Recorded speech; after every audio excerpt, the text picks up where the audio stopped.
Welcome to the Three Martini Lunch. Grab a stool next to Greg Columbus of Radio America and Jim Garrity of National Review. Three Martinis coming up. Hey, really glad you're with us for the Wednesday edition of the Three Martini Lunch. A lot to talk about today. We'll obviously be talking about the new numbers on the economy, slight contraction in the first quarter of 2025. We'll get the official numbers in about a month, but this is not being well received on Wall Street, and we'll talk about all that. We'll also be taking a look at the latest developments at the DNC. They might be finally finding a way to get rid of David Hogg in the most democratic left-wing way possible. But we also have some good news, Jim, which will also make a lot of lefties very, very upset on the climate front, because it'll probably mean less chances for them to make a lot of money off of the climate change issue. But what stands out to you? I think I'm looking forward to our crazy martini, because in a very strange way, it's predictable, but how it shook out is not. And I'll just leave that foreshadowing for there. Well, we're going to be talking about the economy in just a second. And if you want a strong economy, it's really a good idea to know how the economy works, especially in a capitalistic economy. And in a lot of colleges, that's a dirty word. Socialism is what they preach. Capitalism is evil, and only greedy people love that. But capitalism is what has made a lot of people a lot wealthier than they were over recent centuries. And if you've been a student at Hillsdale College like me, or you now have the chance to take free online courses at Hillsdale College, you can understand the truth about capitalism, including in their brand new course, Understanding Capitalism. You've ever wanted to be more like Greg Columbus and use the phrase recent centuries? This is the course for you. Hillsdale College is offering more than 40 free online courses. You can learn about the U.S. Constitution, the stories in the book of Genesis, the rise and fall of the Roman Republic, or the history of the ancient Christian church with Hillsdale College's free online courses. And as Greg mentioned, they recently launched a new course, Understanding Capitalism, that I believe should be required watching for everyone in government, since apparently they don't. So go right now to hillsdalecollege.edu/martini to enroll in this course, Understanding Capitalism. There is no cost, and it's easy to get started. That's hillsdale.edu/martini to enroll for free. All right, Jim, we'll get to the economy in just a second, but first we have to take a look at the state of our planet. Hat tip to hot air, which got this story ultimately from the Daily Skeptic, which reports that dramatic confirmation that the sea ice in the Arctic has been stable, Jim, for nearly 2 decades is contained in a recently published science paper from a team led by Dr. Mark England from the University of Exeter. The finding is, of course, obvious to anyone who studies the data, but it will inconvenience the activist cranks who continue to promote supposed reductions in Arctic sea ice as an important sign of their imaginary tipping points and their fake climate crisis. Obviously, some editorializing going on here from the Daily Skeptic, but the facts are the facts. Despite the data showing the ice has been stable over every month in the year since 2007, other people have been promising that the Arctic will be ice-free. Back in the late 2000s, Al Gore said it would be ice-free by 2014. Now the famed David Attenborough, just a couple years ago, said the region could be ice-free in the summer by 2035. That has never happened. What the data also shows, Jim, and I know this will shock you, and I know it will shock people with open minds, it turns out the climate is cyclical. So there are times when the ice is less, there are times when the ice is more. And just because there are times when the ice is slightly reducing doesn't mean the planet's about to burst into flames. So having some rational thought on this is definitely a good thing. Yeah, I mean, you've always seen this, self-destructive tension in the Greens and in the environmental movement, that this idea that, like, in order to get people to sit up and pay attention to this, if you talk about a problem that's going to be 50 years from now, 100 years from now, 150 years from now, people aren't that worried about it. I think it was Dennis Miller who once did a routine. Of course I care about my kids, and I care about my grandkids. Great-grandkids? Not so much. Great-great-grandkids? I'm never going to see them, so who cares? I don't think we should necessarily have that attitude, but there's generally a sense that the further off a problem is, the more it is out in the distance. So there's this need to front load the catastrophic results of what's allegedly going on. My favorite example of this, and I went back and I found Reuters did a fact check and said it was not true that Al Gore had predicted that all the polar ice caps would melt by 2013 back in 2009. Well, here's how it went down. He's at the Copenhagen Climate Change Summit. No word on how he got there, but I'm going to bet he didn't row there. Said that the latest research back then in 2009 was that the Arctic could be completely ice-free in 5 years. For those doing the math, that means 2014. And they have a quote. These figures are, I can't do Al Gore as well as you do, Greg, but I'll just picture Al Gore saying this. These figures are fresh. Some of the models suggest to Dr. Maslowski that there is a 75% chance that the entire North Polar ice cap during the summer months could be completely ice-free within 5 to 7 years. Now, he's got some wiggle room there. Some of the models suggest, could be, but we all know what that's basically it's saying, hey, look at this. 5 years, we're 5 years away, we got to do this. Now, the funny thing is, at the time, they went to this Dr. Maslowski, who basically was like, I have no idea how this figure was arrived at. I would never try to estimate likelihood at anything as exact as this. So they went back to Gore's office. Gore's office later said the 75% figure was one used by Dr. Maslowski as a ballpark figure several years ago in a conversation with Mr. Gore. Well, if you're going to go out and you're going to speak at a major conference, you're going to say something as, apocalyptically doomsday, you probably want to be on more solid ground. I guess you could say the ground beneath him melted, but underneath his feet. He just kind of fell through the ice, you could say, much like all the Penguins are supposedly going to do for this. Look, this is good news. This is not really shocking news, and I think the green movement has actually hurt. But because think about it, people don't like pollution. People don't like to see natural wildlands spoiled. People like to get worried when they see strip malls replacing where there used to be meadows and parks and forests.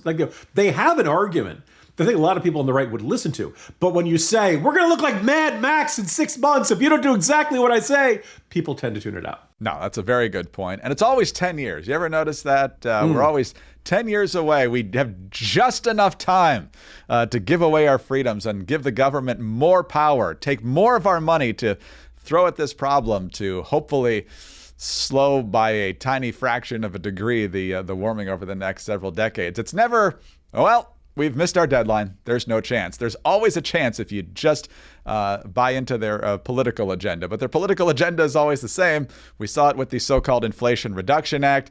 It's a bunch more money being thrown at green causes. Does it actually do any good? Doesn't necessarily seem so. There's a lot of people, Andy McCarthy and I were talking about this while you were gone a couple of weeks ago, where just electric cars and the batteries, what happens to them once they're done, the mining that's necessary to bring these essential minerals to use to create these batteries, the weight of the cars requiring more road construction and all, on and on and on it goes. So the green movement isn't even actually green, is the bottom line here in a lot of different ways. But the hysteria getting kicked in the gut here with this report, I think is a good thing. Won't stop them, but I think it's a good thing overall. Greg, we're always just 20 Friedman units away from disaster. That's right. That's right. Blast from the past on that reference.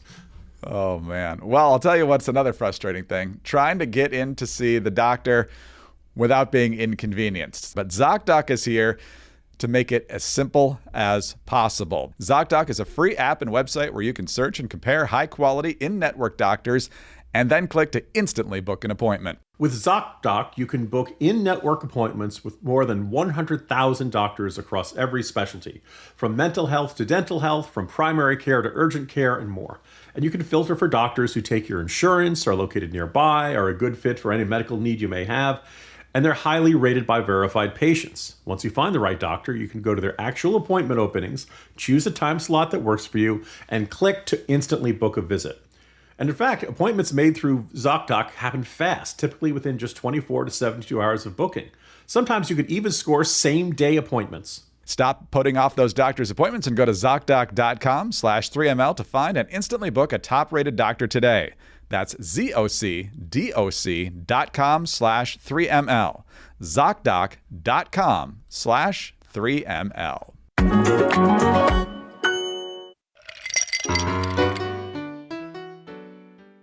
All right, Jim, we are on the final day of April, and this is around the time of the year where we get the preliminary number for what happened in the economy over the first quarter, meaning January through March.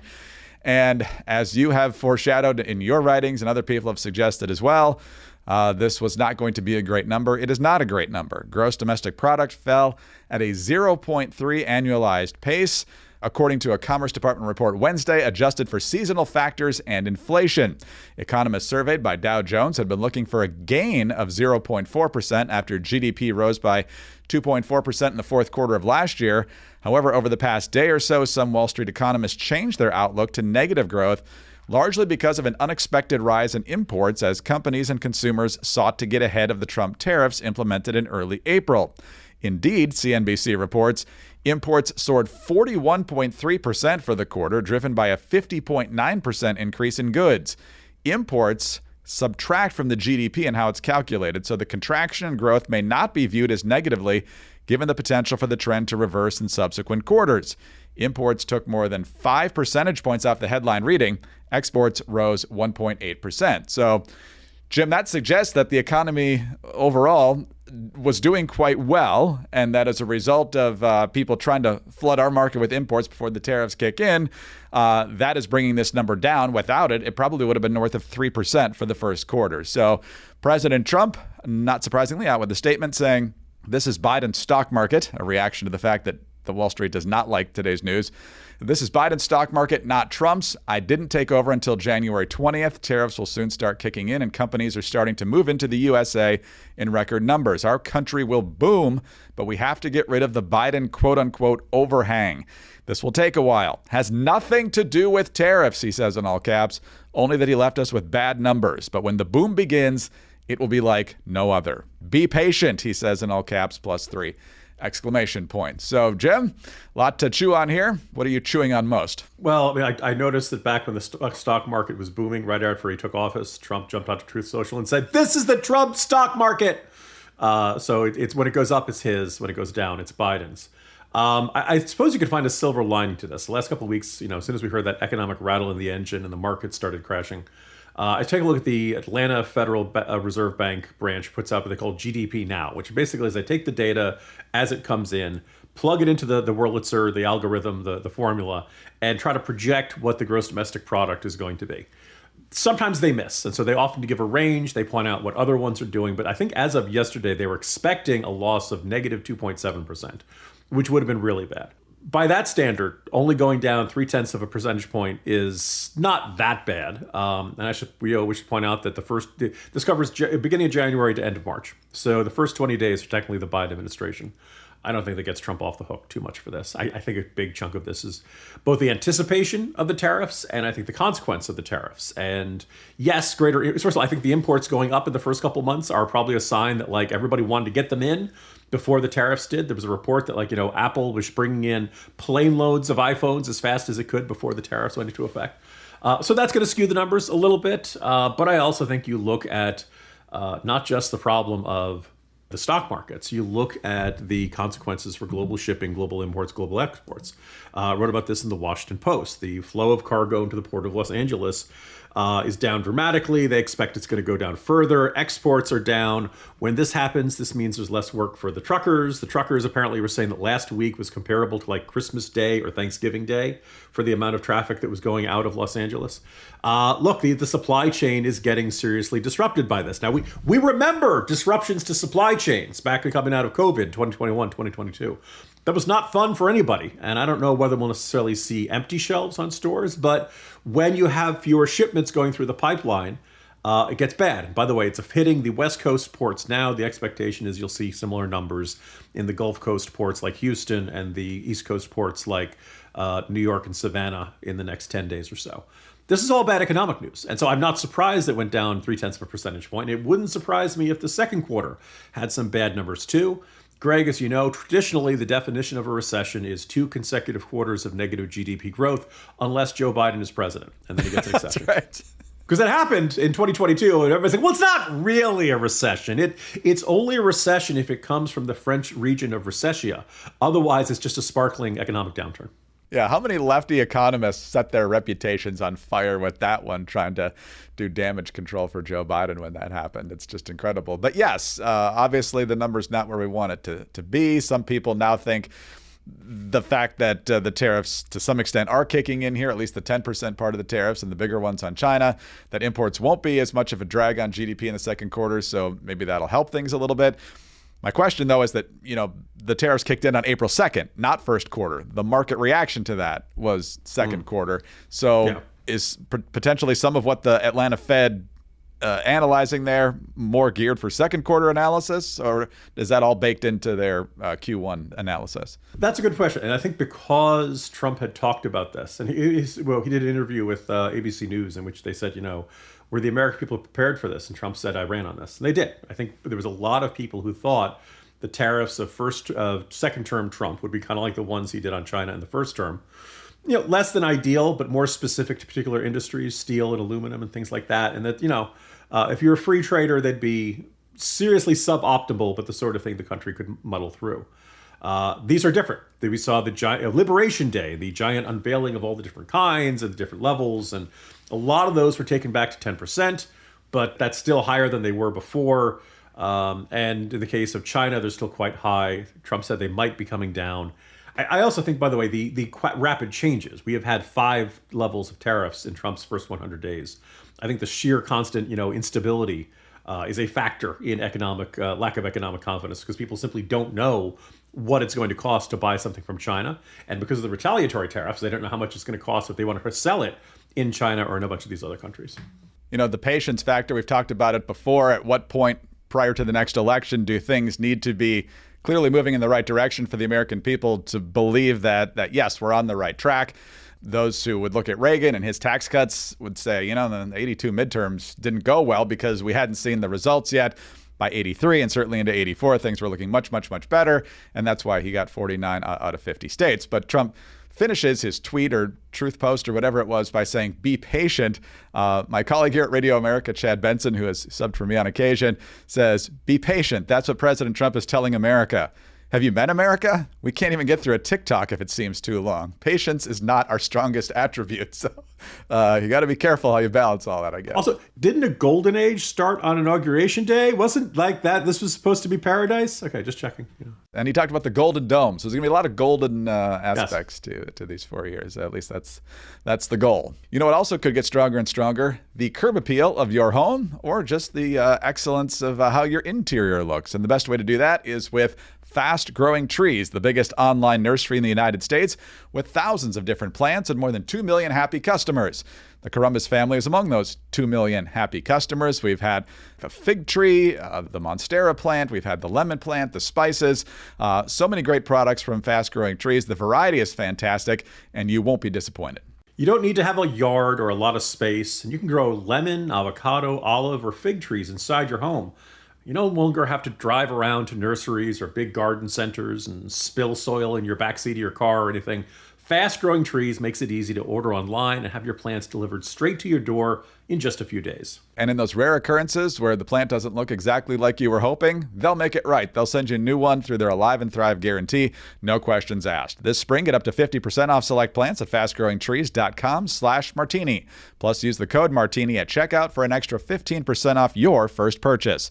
Visit fastgrowingtrees.com/martini and use the code Martini. Now's the perfect time to plant. Offer valid for a limited time. Terms apply. fastgrowingtrees.com/martini. All right, Jim. It's not our intention to talk about David Hogg at least once a week in his role as vice chair at the Democratic National Committee.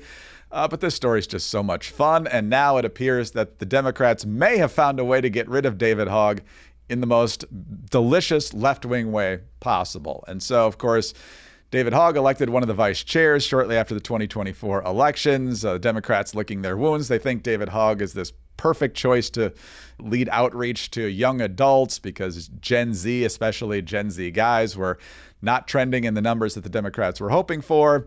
But as soon as he gets there, he makes it known, I'm not giving up my PAC. Oh, and by the way, the point of my PAC is to challenge incumbent Democrats in primaries. And even though I'm working for you guys, I'm not going to stop doing that. Well, now the Democrats are trying to find a way to push him out. There was a conference call led by the chairman, Ed Martin, last week. But now it would appear that they have found the wokest way possible to get rid of him.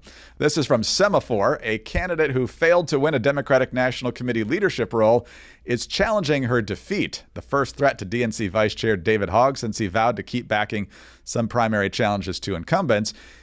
This is a Native American attorney and party activist named Kaylin Free, who lost to Hogg in that February 1st meeting. In her complaint, shared with Semaphore by a Democratic source, Ms. Free argued that she lost, quote, a fatally flawed election that violated the DNC charter and discriminated against 3 women of color candidates, and she asked for 2 new vice chair elections. Quote, by aggregating votes across ballots and failing to distinguish between gender categories in a meaningful way, the DNC's process violated its own charter and bylaws. So, Jim, all that verbiage to say that David Hogg is a white male, and that's a problem for the Democrats. So first, I want to double check something in the reporting here, Greg. Reportedly, she argued she lost a fatally flawed election that violated DNC charter and discriminated against 3 women of color candidates.